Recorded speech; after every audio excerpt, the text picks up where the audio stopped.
Hello, hello, and welcome to After the Whistle, the day before Thanksgiving. We are here. We aren't banned from TV yet.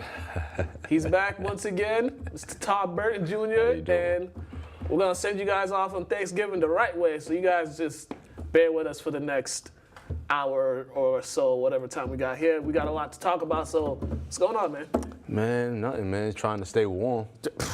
Getting real frosty out here recently, a little too early for that. Yeah, especially tomorrow. It's supposed to be like 10 degrees or something like that. Yeah, I don't know. It's ridiculous out there. Yeah, my arms is kind of getting, okay. All right, first off, the NFL, we had Monday Night Football. This was quite the game. Quite the game. It lived up to the hype. They're saying it was all offense, but there was defense played in this game, and it was just a well-played football game. Yeah, man, it was like two heavyweight boxers just going at it. Yeah. Haymaker after haymaker. You had touchdowns being thrown ridiculously, and you had strip sacks, interceptions, you know what I mean, pick sixes. Man, it was just overall just a great game to watch. Yeah, definitely. And people were saying, some people, that are weird people that are saying that they don't like the way the NFL's going with all the offense. Did you all not watch the entire game? The Rams defense scored 21 points. And the Chiefs defense, I think, scored 14 points. So the defense has made plays. I mean, defense is cool, but offense puts people in the seats. Yeah. So you got to understand that. Yeah, that's part of the business. Yeah, and it's not like, it was just like a free-for-all. There were plays being made. Aaron Donald, he had a strip sack. I think he leads the league in sacks now, 13.5, which shows you what happens when you hold out and you're the best player, you get your money.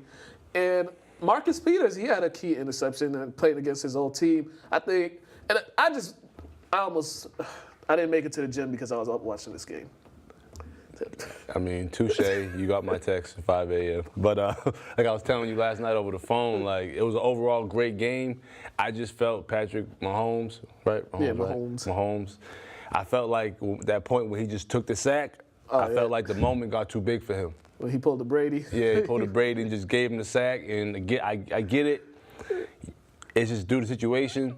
And I'm glad that he bounced back out of the situation. But I just felt like after that, I would have been surprised if they would have won that game. Yeah, because they scored. They scored right after that, right? They scored on the. Yeah, that was a key play. And then the interceptions. Both those are the first interception. That was.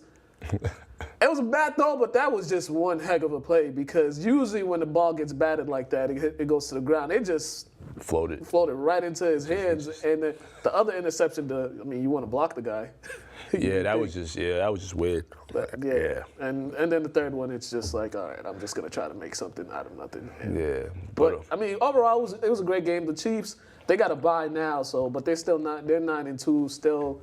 They still control their own destiny, and I always said if this was a preview for the Super Bowl, it'd be one exciting Super Bowl. Yeah, definitely one of the best games I've seen in a long time. There wasn't many dull moments at all. Towards the end, Mahomes was trying to make some plays, didn't work out in his favor, but overall, great performance by both quarterbacks. And it had everything. It had good moments. It had weird moments. It had referees. We don't know what are you calling, and.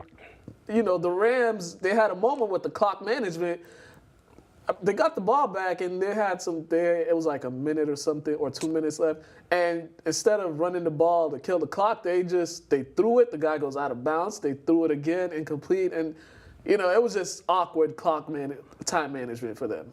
He's a young head coach, revolutionizing things. He probably just thought about it like, let me get a couple quick first downs, run the clock out. They're probably going to be expecting to run. Yeah. 3 downs in a row. I get what he was doing, just didn't work out in his favor. It did at the end of the day. It worked out for him, but at that point in time, it didn't work out for him. It was just weird. But kudos to Mahomes and Jared Goff, too. We was talking about Jared Goff. He was on his A game. He definitely was on his A game. Dude looks like a surfer, but, he'll tear you up. But he's probably one of the last of the Mohicans. Last dinosaurs to almost be extinct. The tall, rocket arm QBs. Yeah. I told him he reminded me of a combination between like Tom Brady and Drew Bledsoe, just because Drew Bledsoe had that rocket arm. Yeah. And he got a little speed. He did have that running touchdown, but good game. Hopefully we see this again in the Super Bowl if the Patriots don't make it, but that's a discussion for another day. Absolutely. Sunday Night Football, the $84 million guaranteed quarterback Kirk Cousins and the Vikings once again are a disappointment. The Bears, this is the team we keep talking about. The Bears are kind of on the. They're one of those teams everybody should watch out for because they are having a great season. Their defense is playing lights out. And their offense is making plays, and they proved it again on Sunday night. They had a big interception, pick six on Kirk Cousins. Khalil Mack once again forcing fumbles, getting sacks, and they just played a well-rounded football game. Trubisky kind of he played like a young player. He's injured, right? No, he's still. Well, he hurt himself. Yeah, he thought he sat out yesterday's practice. Yeah, but he had some moments where he was trying to let the Vikings get back in the game, but the Bears prevailed. I mean, I didn't watch too much of that game, but the Bears, I figure they're rolling. They're just rolling. Like to have that. I want to say to have a player like that come in, one of the best defensive players in the whole entire league, one of the best defensive players we've seen in a long time. He just sparked something with that team, and they figured it out. It seemed like. Yeah, it seemed like they just figured it out. And with everybody in that division, every team, and the Lions are sorry, the Packers they're sorry too. The Vikings are a disappointment. Everybody had them as a Super Bowl favorite, but they're not. They're really not that good. The quarterback, Kirk Cousins, I always said I don't think he's a Super Bowl. He could lead a team to a Super Bowl, and they've been a disappointment so far this season. Yeah. Yeah. Oh well. Yeah. Screw them. The Saints go marching on. The Saints blew out the Eagles. You Eagles fans, y'all got ahead of yourselves after the Super Bowl. Y'all thought this was it. One Super Bowl, thought y'all was the greatest thing since sliced bread, and y'all are getting humbled this year. This pathetic. 48-7. They just were outcoached, outplayed. Looked like they gave up. I was gonna say, when you look at a score like that at a professional level, usually they do give up. Like, there's no reason why you should lose by that much at that level. Yeah, and especially with all the talking some of those players were doing on the Eagles. Lane Johnson, after they won the Super Bowl, he was taking shots at the Patriots, saying how he'd rather have one Super Bowl and have fun than multiple Super Bowls and not have fun, which makes no sense at all. And I don't think he's having that much fun this season because the Patriots look like they're going to make another run for the Super Bowl, and these guys, I think they're planning their vacations. For one, that comment that's usually said by people who aren't used to winning. So pay that no mind. Yeah. But I'll be honest, the Saints, we talked earlier before the show started, like nobody really talks about Drew Brees being one of the greats, and I feel like we're spoiled by his greatness because he puts up consistent numbers that are ridiculous every year, and he kind of just – he's like, third or fourth MVP in the race most of the time. Yeah. He's not even top two half the time. Yeah, and all-time leading passer in the NFL too. It's just, the Saints are rolling high. If they have home field advantage throughout the playoffs, they're going to be a hard team to beat because they hardly lose at home, especially with the crazy people down there, and they got that. The voodoo and stuff. I'm just saying. I'm just saying. So the Saints, they got everything going for them. They have the best record in the NFC right now. So they're tough. They're tough. Definitely gonna be interesting playoff. They're def. Now to another Cowboys and Falcons. I watched this game. It wasn't the most exciting game. There were a few exciting plays, but the Falcons are just the Falcons, and the Cowboys beat a bad team. I can't. Congratulations on winning. You win the games you're supposed to play. You play who's on your schedule, but the Cowboys haven't really beat a good football team all season. They haven't beat a 500 football team all season. It's just one of those rough years for the Cowboys. It's been rough for them for the past. This is Dak's third year? Yeah. Dak's third year. He should be a little better than his sophomore campaign, but they gotta fix some things in the organization. Usually starts at the top. I don't know what Jerry's doing, but we talked about the Botox, man. He has a lot of confidence in his QB, so he has to find some pieces to just help Dak. When doesn't he have confidence in his QB? He's always had. He could have the worst QB on his roster, and he'll have confidence in him. He had confidence. Not saying Tony Romo was a horrible quarterback, But he had confidence that Tony Romo would get him to the Super Bowl every single year he was there, and I think they made the playoffs like twice or 3 times when he was there. True. But as a QB, you want your owner to be behind you 100%, even if behind closed doors it really isn't. Yeah. It just allows you to play. Yeah. To play better and just be more free. Yeah. So you're not looking over your shoulder like, oh, the owner agreeing with what I'm doing. He put the keys in your hand and wants you to control the whip. Yeah, and the good thing about the Cowboys, they have a running game. That's what's saving them from actually having 2 wins right now. Is they have a running back who can carry the load. But to the Falcons, that's another disappointment. Ever since going to the Super Bowl, they just woo. Ever since that 28-3, whatever happened, they've been like on the decline. Matt Ryan just can't make big plays. He doesn't make them. I mean, when your best player, your best wide receiver scores what? How many games into the season? Like First 10. touchdown, like almost midway through middle of the season. Yeah. I don't expect much out of the Falcons, to be honest with you, man. Yeah, and plus there's a lot better things to do in Atlanta than play football or watch football if you've ever been there. Yeah, definitely. So, I mean, they're just one of those teams that play in a market or in a city that's a lot of fun, and for a lot of people, that's not a good thing. Yeah, true. Okay, and as we move on, the Ravens, they started Lamar Jackson. This was interesting. They started him, but they ran the ball more than they passed it. And he ran the ball 27 times. I think he passed it like 21 times. I don't know what the strategy was, but it seemed to work. It's not going to be continued. They can't do this for the rest of the season or for the rest of his career. But I think that it was just one of those things. They didn't want him to do too much in the passing game or do anything crazy, so they try to utilize his arm and his legs. And yeah, I think they were just trying to utilize him like 50-50, like utilize both his skills equally, which really isn't going to work in the NFL because you need your QB to be a passer. Yeah. You don't want your QB running 20 times a game because that's, I want to say, 18 more chances he's going to get injured. Yeah, and he's not that big of a guy. He's not like 260 like Cam Newton. He's like a slimmer quarterback. So it was interesting, but it worked, and he had some moments. He had one bad throw, just one bad throw, the interception. I think he forced it. He was scrambling, and he just forced the pass. It got picked off. I mean, that's going to happen, though. He hasn't been in those situations a lot at all, so be prepared for him to throw a good amount of interceptions when he's under duress. Yeah, especially if he's a rookie. But this is good for him just to get out there because you're not, the best way to get experience is to get out there and actually show what you can do and show what you need to improve on. So this was good for the Ravens. Bengals were, there's too many sorry teams in the NFL. But Joe Flacco now, what's going to happen with him? Because he's not coming back on that run. He's not going to start again. I mean, he already got paid, so he just probably going to be looking for a new opportunity somewhere. Yeah, it's going to be tough for him because ever since that Super Bowl, he's another one. He's just like on that Matt Ryan train. Everything's been going down. But in the football world, some people made it so that these guys do get second and third and fourth chances.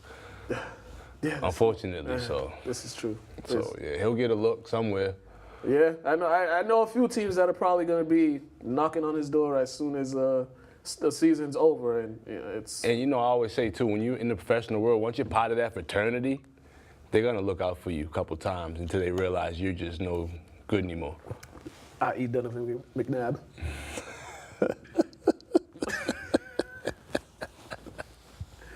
My bad.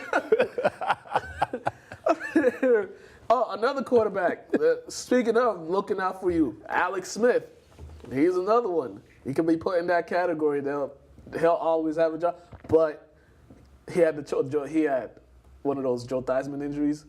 I don't know if you saw it. I think he broke his leg, and they said the fibula was poking out through the skin.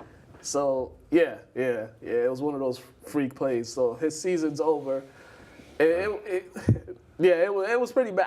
I didn't see it. I saw the after effects of I don't want to see it. When they carted him off the field, they had to put his thing in the air cast. It was pretty bad. I seen that Levert injury about a week and a half ago. Like that was bad enough for me. I don't need to see any more leg injuries. Yeah, man. but now as we talk about quarterbacks who always get other opportunities or get a call, You know who the Redskins decided to bring in for workouts? Mark Sanchez. Oh, butt fumble. Butt fumble, yep. T.J. Yates and another horrible quarterback. And they didn't bother to bring in or give a call to Kaepernick. So, I mean, if Colin Kaepernick wants to bring evidence to his collusion case to court and be like, listen. Yeah, they're doing that. They're bringing butt fumble in and they're not even giving me a call. Butt fumble. Yeah, that's got to be the worst fumble of all time. Yeah, and like, that was bad. Yeah, But he's T.J. another Yates, I could see them giving him an opportunity. I don't think he played, but he didn't really play a lot of places. So Mark Sanchez spent his time in the league. He got his opportunities. So, like, honestly, too, though, you know, I feel like when they look for QBs, they're not looking just for the skill, they're looking for the face. Yeah. So they might see Mark Sanchez has the face, but he has no skill anymore, like, to be a very good starting QB. He never had the skill. I mean, yeah, he had like that. He had that one good season, but he never had the skill. He was like an accident waiting to happen. What's Hack say? Tragic Johnson or whatever. That is Mark Sanchez. He's just. Well, we be butt fumble, man. Like. Yeah. Oh man. Let's move on. The Steelers got a late touchdown against the Jaguars. The Jaguars were up 16-0 in the fourth quarter, and boom, they give up a big 80-yard touchdown to Antonio Brown, and then everything went downhill. They had an interception at the end of the game, but it got called back because of a holding, which prompted Roethlisberger to run in the end zone. And the Jaguars they talked about after this season they're going to put Jalen Ramsey up for a trade. They may trade him. I mean, the Steelers, you know, playing good football. It wasn't their best game, but they're proven winners anyway. So you have to beat them the whole entire game. Yep. Or you have to play the full game against them. Jalen Ramsey, he talks too much for me. I'm not like that big much of a talker. He just runs his mouth every chance he gets. And it's like, if you're gonna run your mouth that much, you got to turn into Ramsey Island. Yeah. Like you got to lock everybody up. You got to run your mouth that much. Yeah, so pretty much. I don't really care what they do with him. Yeah, and you know, I don't know. He's another one that's gotten humbled this season because all that trash talking he was doing, and he forgot who his quarterback was. This is true. Like you can be the best defensive guy you want, but when you're playing for a QB that can't get you any dubs, you might as well just keep it quiet. Yeah, a guy who could barely throw the ball 30 yards. So the Jaguars, they had their moment. You know, you guys got to the AFC Championship game. You were leading. You thought you were going to win. You didn't, and there you go. At least you could tell your children one day you played in the AFC Championship game and came close to beating the Patriots. But now, that's probably the only thing we're going to remember them for because they're just scarred.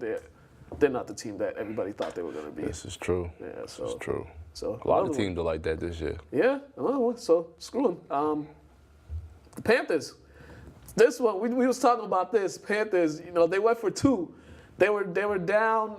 They scored a touchdown late in the game to make the score 20-19. It was either kick the field goal or go for two. They went for two. I like the call. Cam Newton got to make that pass. He forgot that he could run because he had all the time in the world. There was nobody near him. He missed the receiver. He was open initially, and then he tried to force the throw and overthrew it. And he just has to make that play. You got to make that play right there, especially when you're the franchise quarterback. Those are the plays they pay you to make. Yeah, those plays right there do cost games, and obviously you see it cost it. I mean, going for two, you're that size. Your first couple options, you don't see it, just run. Like nobody can really get you down anyways off one tackle, so they're gonna need to bring two or three guys to you. By then, you're already in the end zone. Yeah, I mean, you're 2 yards away. He didn't. I think he's sometimes these rushing quarterbacks they forget. They want to be pocket passers so much that they forget.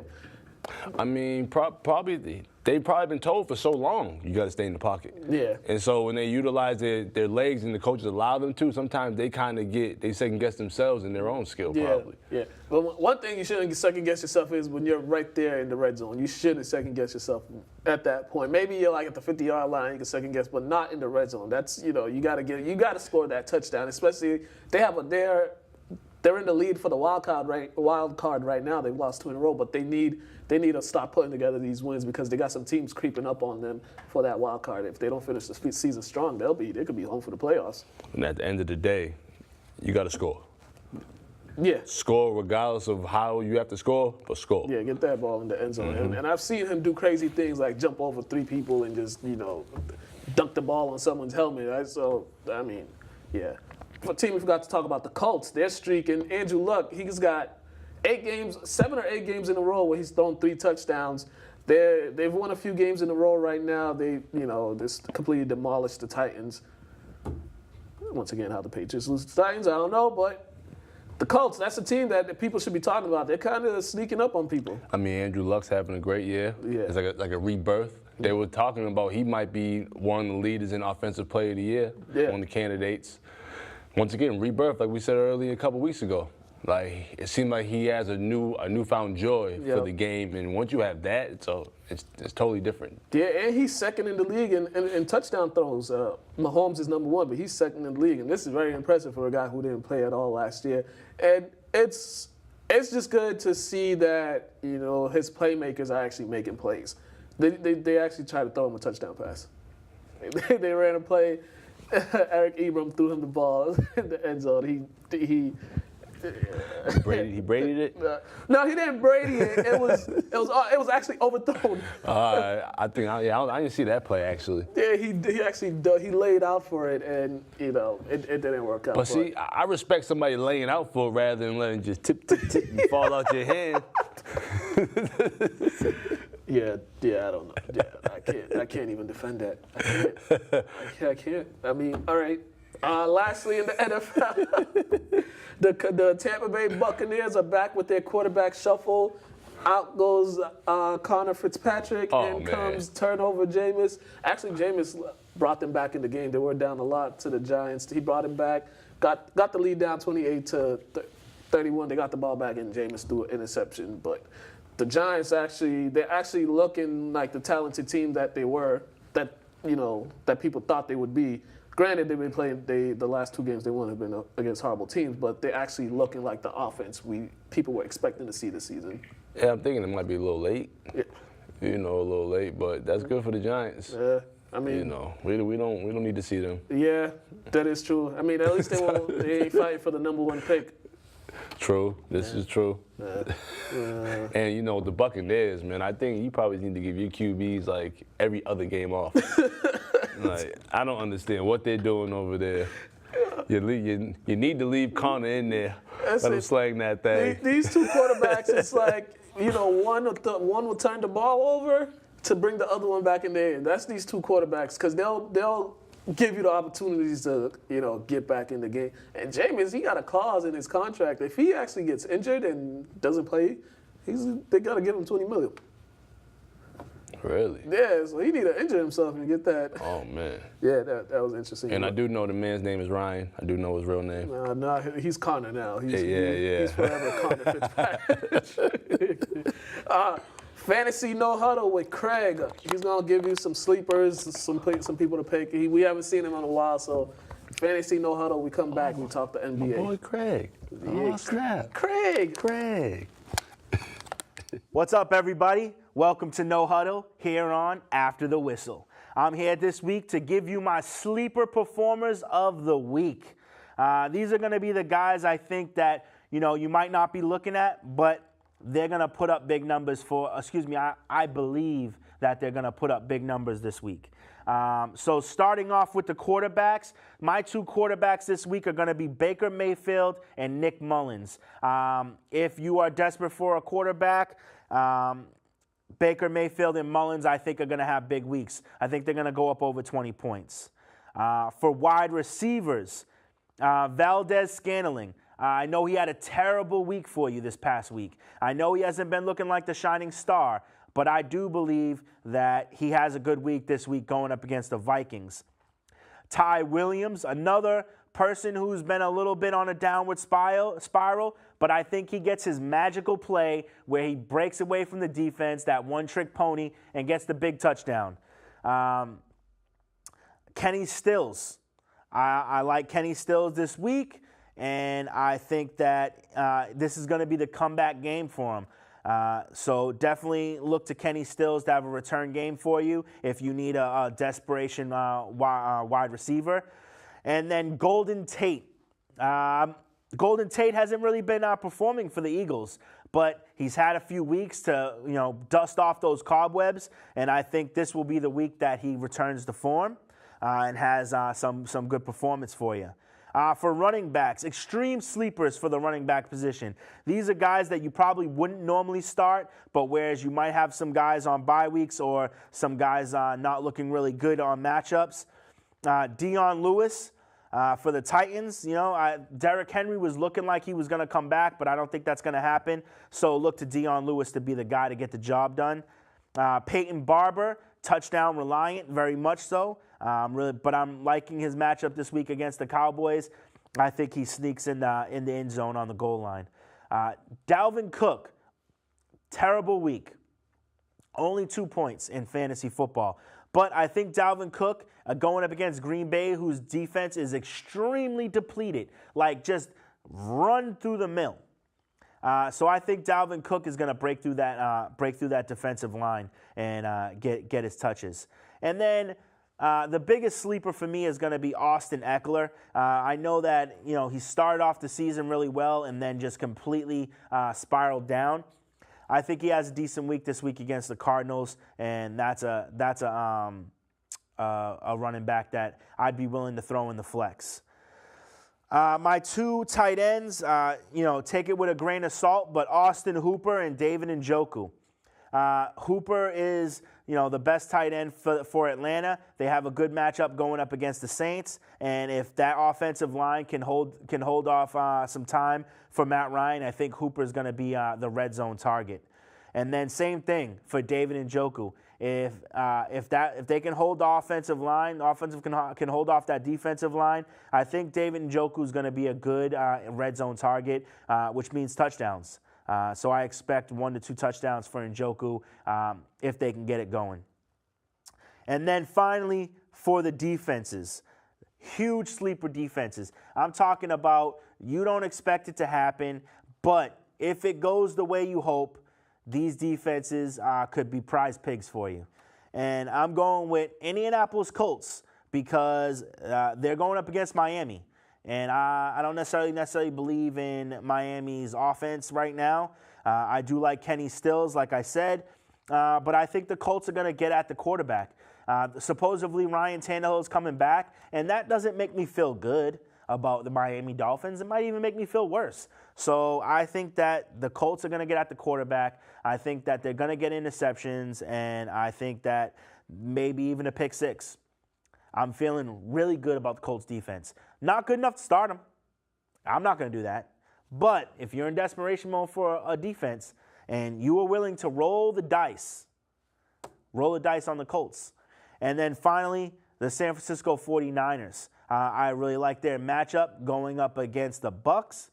The Bucks offense is hit or miss, and I think that the 49ers are gonna get at Jameis Winston. They're gonna frustrate him, and he's not gonna play as well as they did last week. So those are my picks. All right, and we back. Yeah, no NBA time.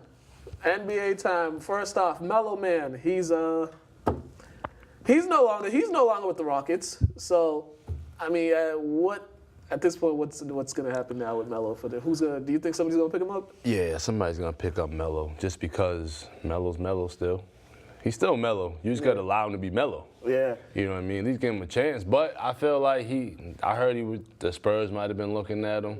A couple teams looking at him, but he's going to have to be a role player, unfortunately. Yeah, but I just want him to go to a contender. One of the teams I think he should consider is Portland. I think Portland needs a guy like him to come off the bench. Because they have the two guards of the team, CJ and Damian.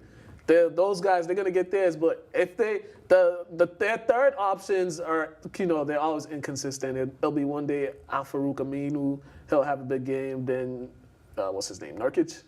Yeah, something like that. Yeah, Nurkic, he'll have a big game, and then it's not always balanced. So if they get Melo to come off the bench, he could be that guy off the bench and give them like 15, 17 points off the bench, and literally that's all Portland needs. Yeah, because the way they got swept last year, that's really they needed somebody coming off the bench. Yeah. You're not gonna win a championship with two guards, and your bigs and your forwards don't do really anything. Yeah. So I totally get it. Yeah, your brunt can't be on your guards. You got to have at least one big that could at least get you double. Yeah, 10 and 10. Yeah, Jesus. definitely. That's Portland. Make it happen. Come on now, make that happen. Give the Bellman a job.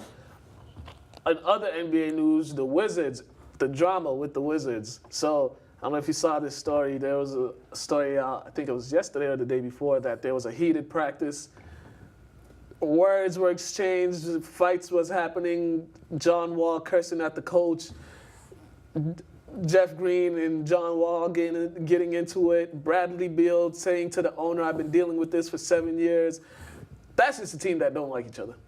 Everybody on that team don't like each other. They've said that I think they're open to trade Beal and Wall. So I think it's a clearance. I mean, after 7 years, like you can't get along and play as a team and get wins and make the playoffs and be productive after 7 years, then you should have broke up 3 years ago, 4 years ago. You're cursing at your coach too. He's trying. And Scott Brooks, he's one of those players coaches. He played. Yeah, he played, and He understands. He allows players to be free on the court as long as you do the right thing. You do the right thing on the court. You play hard, play defense, just make the right basketball decision. And for Wall to even And for Wall to like snap at Scott Brooks, they play the same position.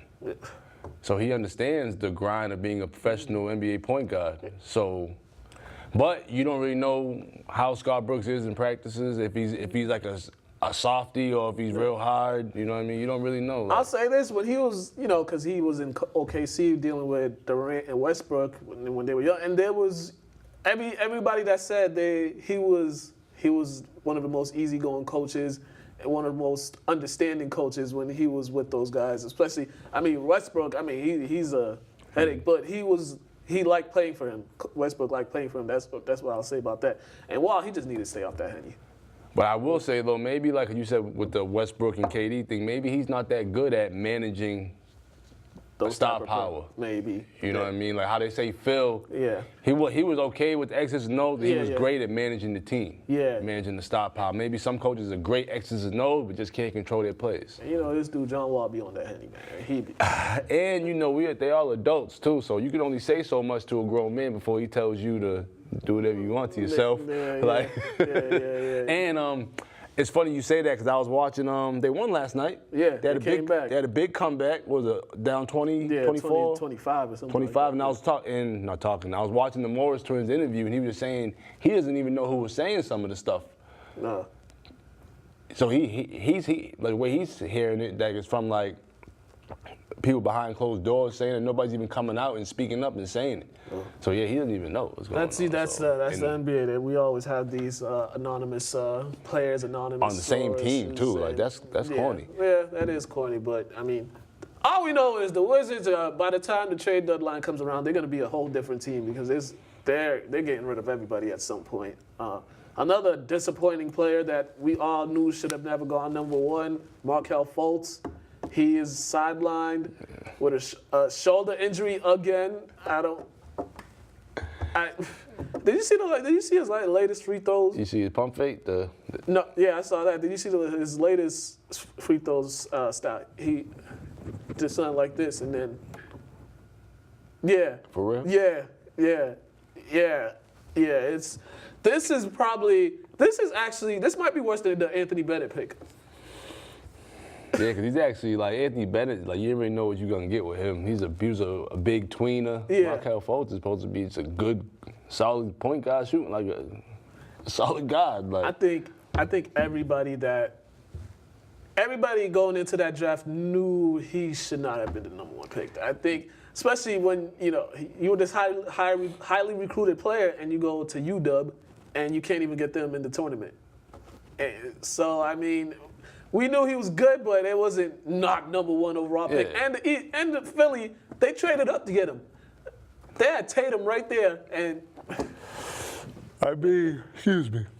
Sometimes it's tough, man. When you see they might have looked at him like he might have been the next AI or something, the next best guy to come out. I mean, in college though, his jumper wasn't bad. They need to stop messing with his shot. Just let him shoot, let him get stronger, and then you tweak some things, but don't just change his whole shot. Now the boy can't even shoot free throws. He shoot jumpers, but can't shoot free throws. Probably can't even make layups either. Doesn't make any sense to me. Yeah, this is probably one of those. They're going to be a 30 for 30 on this one of these in like 10, 15 years. Most likely. All right, before we move on, so far, which rookies have impressed you during the season? You go first. Luka. I like Luka. His game is translated easily. He's been playing solid. He looks comfortable out there. There's nothing he can't do, and he's just getting everybody involved. And he's playing the same way he played in Europe, but this just with better talent around him. So. I'm not really surprised with Luka, to be honest with you. I probably have to piggyback on you with that one, just because he's already a pro. Yeah. He's just getting more reps against that level of competition. Yeah. It's kind of like Tony Parker, man. When Tony came to the Trae Young league. too. Trae Young's been up and down. He's been doing exactly what you expect from a rookie. He's been having some great games, and then he's been having some bad games. But he actually looks comfortable out there. It's just everybody's bigger than you, so there's certain things. There's certain things he can't do. Yeah, you got to get stronger. But I like the guy he's on the Clippers, Alexander Shai. I knew you told me they call him Shy. Yeah, Canadian, but I mean. I'll be honest, I haven't really heard that much from a lot of rookies. Yeah, you know what I mean? They haven't really. Ayton, he's put up a few, I can't even talk. He's put up some good games, a couple double doubles. He's actually been playing. Only thing about them, you barely see him. Yeah. We don't even see him on TV. Yeah. Oh, wait, you seen Luka's mom? Nah, but actually I have. I follow him on Instagram. Follow you on the gram, brother. Yeah, she's a nice looking lady. Yo, before we get in trouble, no disrespect, Luka.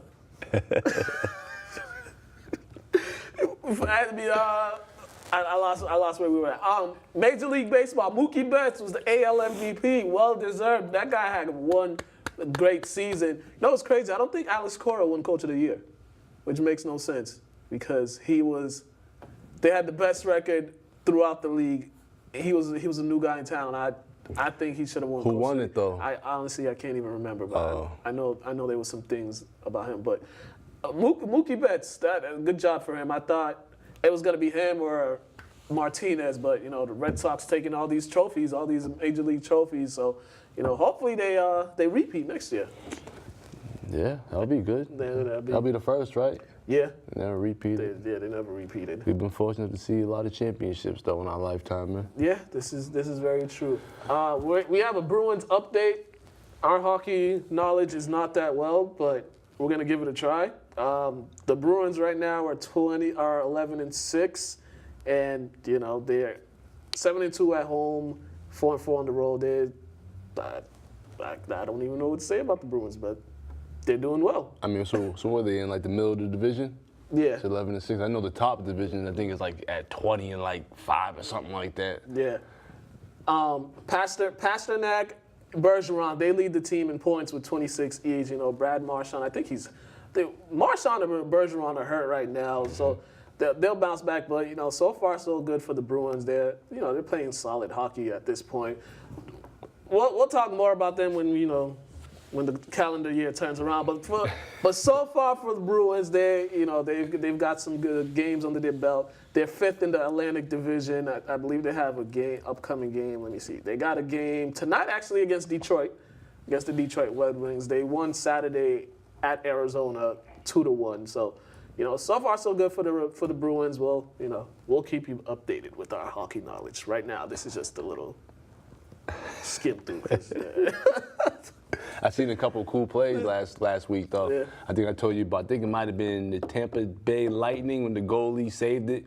Had a game-winning save using his helmet. I saw that. Yeah, you seen it? Yeah, that was a good yeah. one. I always watch the highlights, but sometimes I forget to take some notes down. Yeah.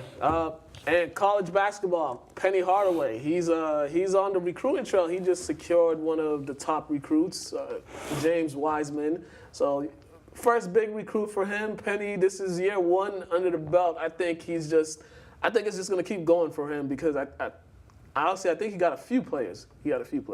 So, I mean, he's gonna continue to get the in-state recruits, and then after a while, that's when he's gonna get the out-of-state, and he's gonna be a household name. Because everybody know. If you're born in the '80s, grew up in the '90s, you know Anthony Hideaway Penny is. But this generation probably has no real clue, so they're not as receptive to go want to play for him right away. But once they find out who Penny is, he'll get a large amount. And he's also looking at another recruiter. I think that he's the number 3 overall. So, good job for Penny Hardaway. Get those recruits, bring Memphis back to a championship level, if you can. All right, Athletes Corner. I was at Tufts University. These guys were hilarious. I had a blast with them. The coach had me dying. So, Athletes Corner, and we're gonna come back and then finish up this pre-Thanksgiving show.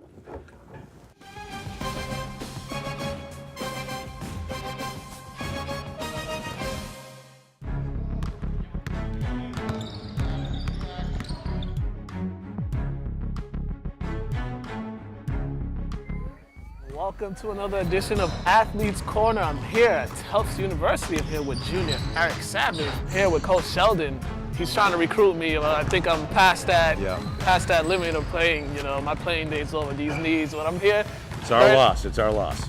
I'm here with Luke Rogers. He may be a superhero. I don't know. His name sounds like a superhero's name. 30 seasons here. Coach, how do you do it? Oh, I don't know. No, I do it because this is a great job. So what's going on, man? Not much, man. We're getting ready, first game's November 16th. We're real excited. Nothing much, just enjoying school, enjoying basketball, getting back in the season, having a good time.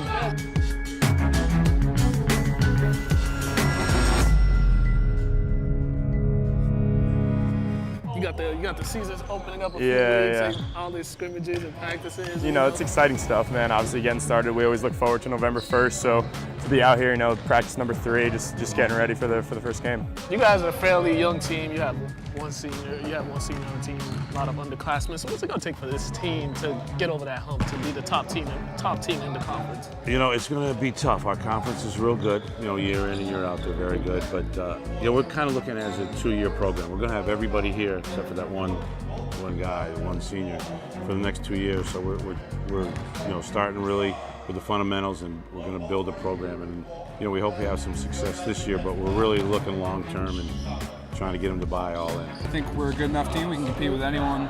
Just getting our confidence up and working with each other, getting to know each other's game is going to help us a lot. NESCAG is super competitive, and there's a lot of seasoned veterans out there. We're a super young team, but we kind of have the mentality, why not us? Like, we're going to be hungry, we're going to play hard, and I think if we can outwork teams and we can rebound as a squad, we have the talent and the ability to beat a lot of those upper echelon teams.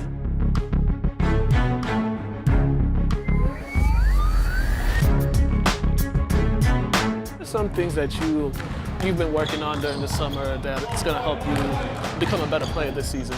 Right. The summer's a lot of individual work. Coach always says the summer's when great individuals are made, and then the winter's when great teams are made, kind of thing. So it's a lot of weightlifting, a lot of individual speed drills, getting your shot right, that sort of thing. So that way, when we come together out here, it's just all about the team first. This offseason, I really tried to work on my shot and getting bigger in my shot, going along with my free throw and everything. Just getting in the weight room.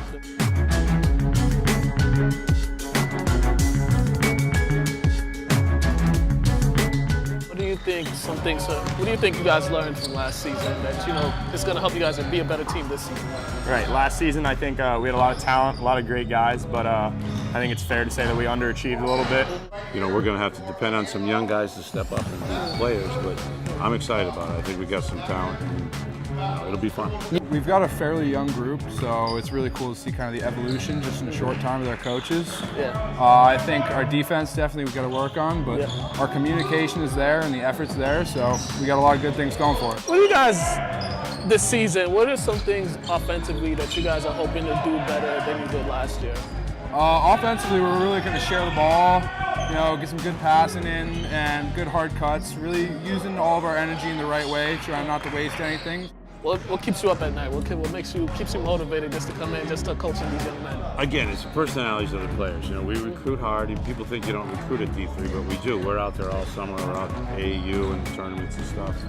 Although we don't take any money or do any of that other stuff. I'm sure you got that. Okay, you got that.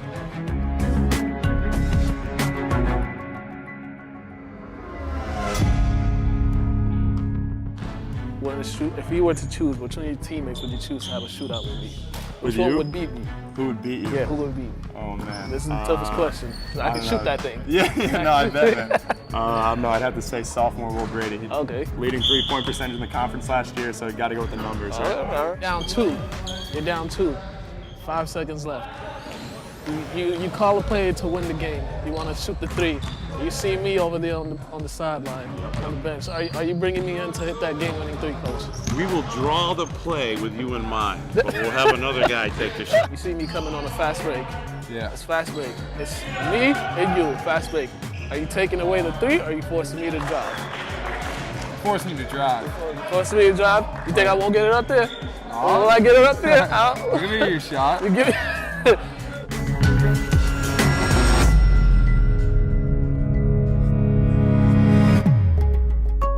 Wishing you the best, man. Good luck on this season, man, and everything. Maybe I'll come back. I'll come back for that one-on-one fast break. All right. You guys been watching Athletes Corner. Luke Rogers, he may be a superhero. We don't know yet. We're done. Bye. Have a good one.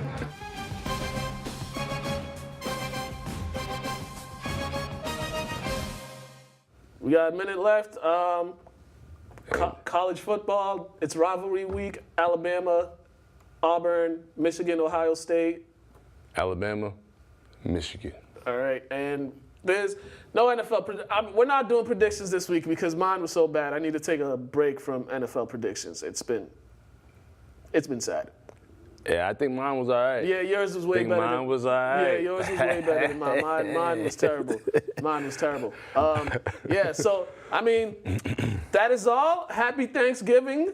Enjoy your Turkey Day. If you haven't already, go to the website and watch our little Thanksgiving video we did about the Thanksgiving game day between Lynn Classical and Lynn English High. So go check it out. Congratulations to the St. Mary's boys football team. They're in the state championship. So I believe that's next weekend. Bring that home. Yep, He wants St. Mary's. Alumni. Yeah. All right, we're out of here. Go English.